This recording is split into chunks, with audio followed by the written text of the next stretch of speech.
your neck. So doctor has taken the permission. He wants to do the palpation of the thyroid gland. He is judging the temperature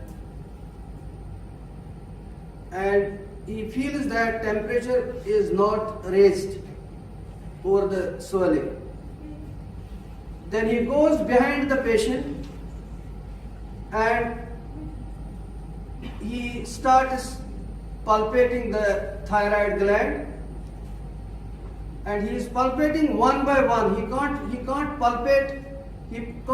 palpate both the sides together. It is to be palpated one side then the other side. And palpation, yes, and he is also tilting the head to the left side so that the muscles get relaxed and he can palpate it easily. So he is judging for the size of the thyroid gland, the shape of the thyroid gland. He wants to confirm the inspectory findings. So what is yes, do it on other side, yes. The palpation on other side, yes. So tell us what you are doing, what you are palpating. Palpating for the see the size. So I just show it like this. So you tilt it like this and start seeing the surface of the swelling, whether surface is smooth or it is nodular. So what I feel here, the surface is smooth and the size is around 6 centimeters and 5 centimeters. It is more towards the lateral side than in the midline. And I also look for the borders. And the consistency of the consistency is firm. You have to look for whether consistency is hard, consistency is firm, or consistency is soft. So in this the consistency is firm and it is non-tender. There is no tenderness over the gland. So I can show you. I can tilt it like this, push it a little bit this side, and then palpate it like this. The hand should be kept like this. These are the two hands, the thumb behind. Keep it like this behind, right?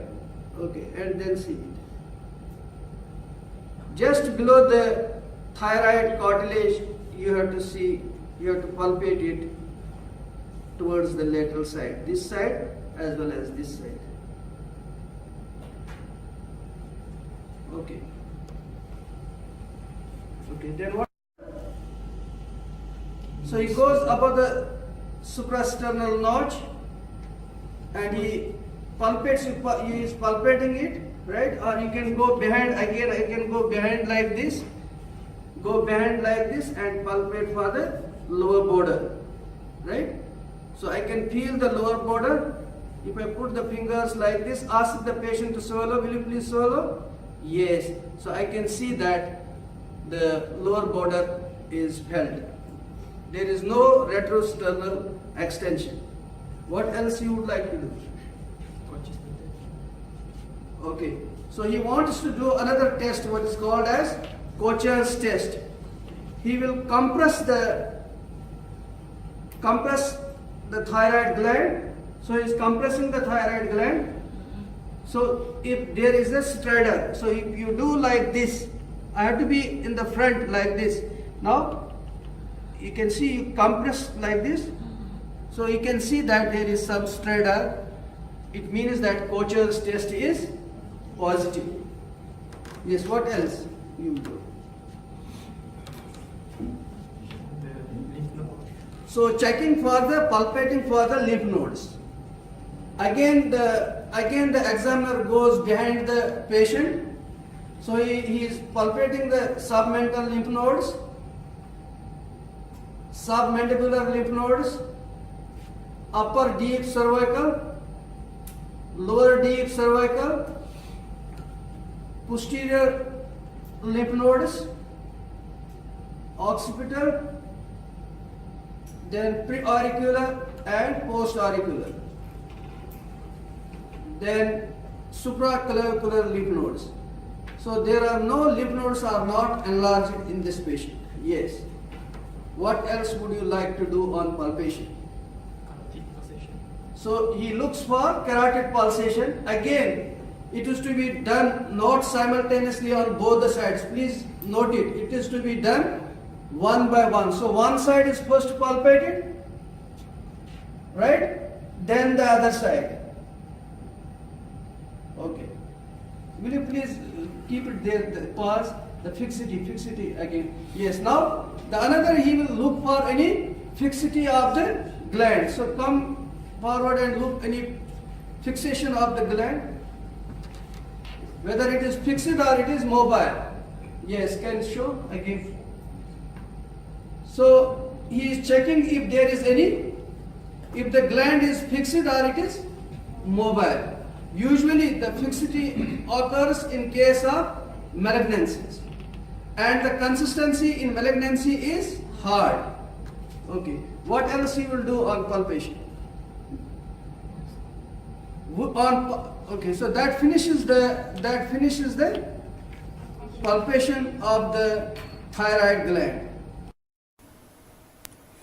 To summarize the palpation of thyroid gland, on palpation we have to look for location, size, shape and extent of thyroid gland, consistency, soft, firm or hard, and surface for smooth, nodular or bosselated as in multinodular goiter, and also palpate whether the thyroid gland is tender or non-tender, and palpate for temperature.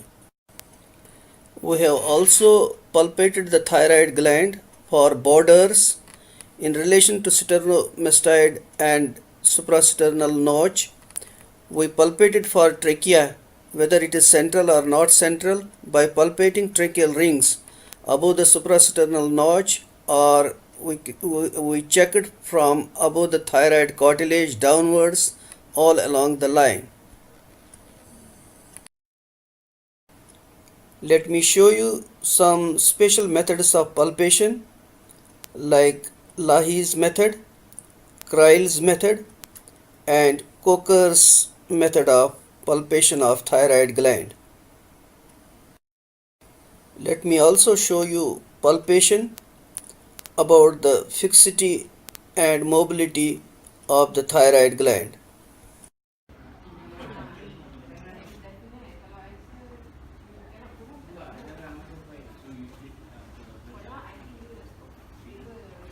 So I want to show you some special methods which are to be done for thyroid examination. So there are some special methods. One is called as Pizzolot's method. So what is Pizzolot's method? The Pizzolot's method is that if somebody has got a thyroid swelling which is very mild, right? So at that time you can adopt the method what is called as Pizzolot's method, and the thyroid will become prominent. Now how to do that? That is to be done that you clasp the two hands like this, put the two hands occiput like this, I show you like this, right? And push your head against the resistance of clasped hands. So you push against the resistance of clasped hands. So this is called the Pizzolot's method. The thyroid becomes prominent. Are you pushing? Yes. Okay. So the thyroid becomes prominent.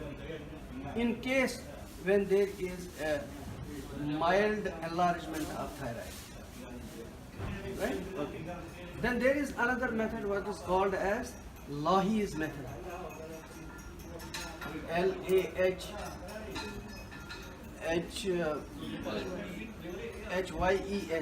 Lahey's method. You understand that, right? The Lahey's method is that you have to make the thyroid gland, you have to make it prominent. Now how to make the thyroid gland prominent? The thyroid gland can be made prominent if you push the thyroid gland from one side. Now where to push? You have to push from, you have to see the thyroid cartilage. You cannot push at the trachea. If you push at the trachea, there are chances that trachea is damaged, right? And it may cause choking. It may cause choking. So don't push at what is called as at the tracheal rings. Rather, you push at the thyroid cartilage. So one side I am pushing, so I can push it by fingers like this. You understand my point? Or I can push it by fingers like this. Or like this, I put a thumb like this, so I push it like this. So you can see this side has become prominent. So once this side has become prominent, that means this side, the thyroid lobe on this side, it has come out of tracheo-esophageal groove. So it comes out of it and it becomes prominent. So once it has come out of tracheo-esophageal groove, then you take another hand and start palpating it. Start palpating it. But you have to palpate the posterior medial surface of thyroid gland. So you insert your finger behind the sternocleidomastoid muscle. This is sternocleidomastoid muscle. So push it, insert here like this, and try to feel the posterior medial surface of thyroid gland, right? So this is what we do. Or it can be done, the push can be given by a fist. Push can be given by a fist. There are the two techniques. So I can give a push by the fist like this and start palpating the thyroid gland like this. But you have to avoid the choking. So push should be given at thyroid cartilage and then do it behind the, palpate behind the sternocleidomastoid and try to observe the posterior medial surface of the thyroid gland. So this method is called as Lahey's method. The another method is called Kreil's method. Another method is called as Kreil's method. So Kreil's method is done whenever there is a small nodule is there or small enlargement of thyroid is there. So at that time what you do, you put the thumb. So you put the thumb on the lobe, on the lateral lobe like this. You understand my point? You put the thumb and you just push it a little bit this side. So pushing it this side, you extend, pushing it this side, and then put the thumb here on the other side of the lobe and start palpating. And you can just keep it here, ask the patient to swallow. So you swallow. So while swallowing, I can just palpate the thyroid gland. I can observe if there is any nodule. Do you just swallow again? Yes. Swallow again? Yes. So I do now this side. Like this side I push it. So I keep the finger like this. So swallow. Yes. Swallow. So I am palpating like this while swallowing. This is called as Kreil's method. So Pizzolow's method, Kreil's method, and Lahey's method. The another method is called as Coker's method. Coker's or Coker's method. Now Coker's or Coker's method is when there is a large enlargement of thyroid, especially if it is due to thyroid carcinoma. The thyroid carcinoma, it compresses the tracheal rings. You understand my point? Or it damages the tracheal rings due to compression. There occurs decalcification and tracheomalacia in case of long-standing thyroid carcinoma. So with the result, these walls of the thyroid cartilage, they just collapse. They collapse like this. So it becomes like a slit. It becomes like a slit appearance. So it becomes like a sheath of a sword. Like a sheath of sword. You know the sword, when we take the sword, we put it in the sheath like this. So that sheath of the sword is called a scabbard. That is called a scabbard. So exactly it becomes like a scabbard. there is only a slit-like aperture now in the trachea because of compression of the lateral walls due to thyroid enlargement. We call it as scabbard trachea, and it is usually seen on the radiological when we do the radiology of the person. It is a radiological appearance. That slit-like appearance or scabbard trachea is found especially in the carcinoma of thyroid. So now you want to see whether the compression, because now this can cause compression. So once there is a small slit-like appearance, so little bit of more compression will produce stridor. So how to do the Coker's test? You put the two hands like this and try to compress the thyroid gland. So I am just compressing it, right?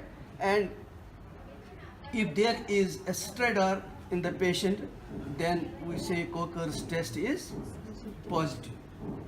You understand me? That is that these are the special tests we do for the thyroid enlargement. Okay, done now. Now what happens that now I tell you how to palpate the trachea when there is a thyroid enlargement. Now you know when thyroid is swollen like this, then you won't be able to see where the trachea is and whether the trachea is deviated or not. So there are two methods for it to check whether trachea is central or it is not central.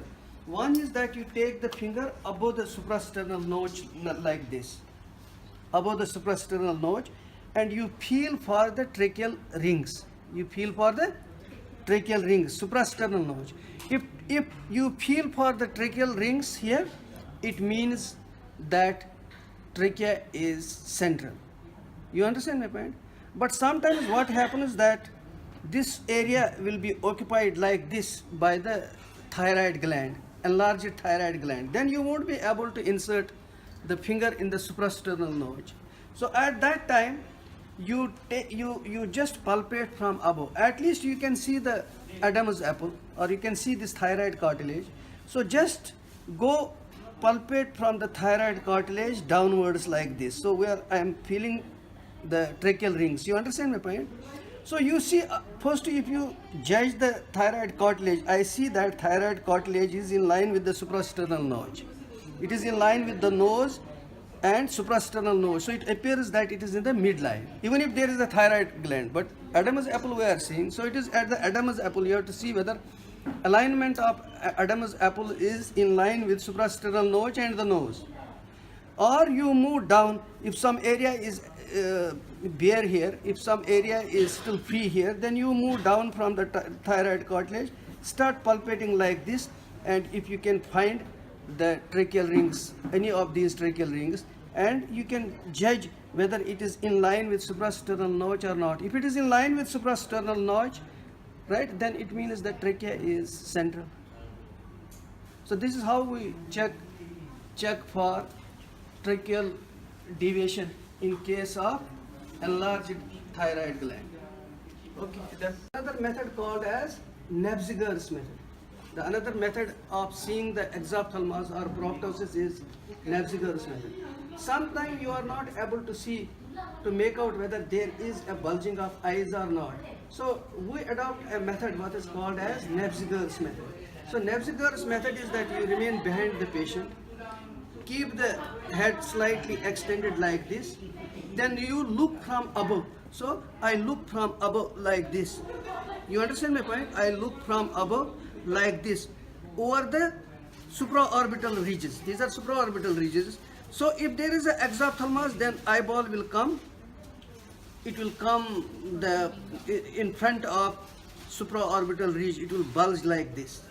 But here I don't see that eyeball has come out of supraorbital ridges.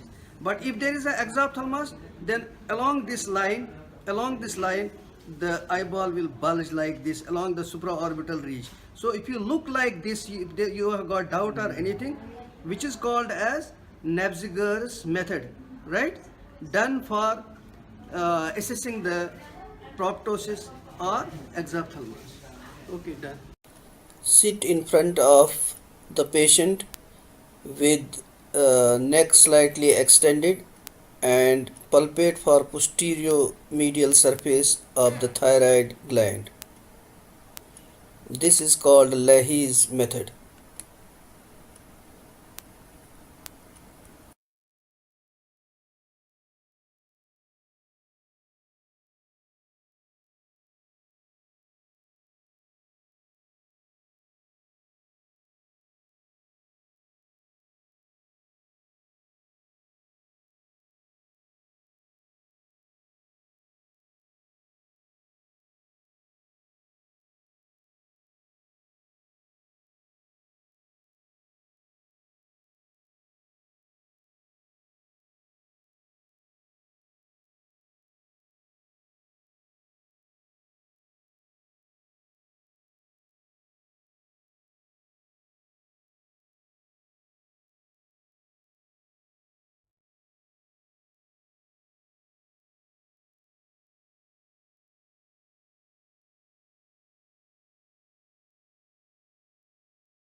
This is called Coker's test, and this is done by compressing the thyroid lobes on both the sides.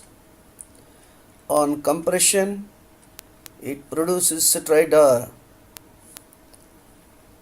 A large thyroid gland presses on the trachea. This pressure may decalcify the tracheal cartilage, resulting in tracheomalacia and produces some degree of narrowing. This can cause difficulties during intubation for surgery. Coker's test is done during examination of thyroid to rule out tracheal narrowing or to rule out scabbard trachea. A scabbard trachea is a deformity of the trachea caused by flattening and approximation of lateral walls producing stenosis. So this is the scabbard trachea, which is also called sheath of the sword. It is called scabbard trachea because the trachea looks radiologically like a scabbard, the sheath of sword. The test is started by asking the patient to extend the neck, followed by asking the patient to take deep, heavy breaths through the mouth continuously. After that, the examining physician compresses the swelling from the sides. This test is positive if there is presence of stridor when the lateral lobes are pushed posterior medially with fingers. Now, what is the significance? The significance of Coker's test is that the scabbard trachea can occur in large multinodular goiter or carcinoma of the thyroid. When there is long-standing thyroid enlargement, the constant pressure of the thyroid gland on the trachea causes weakened tracheal rings.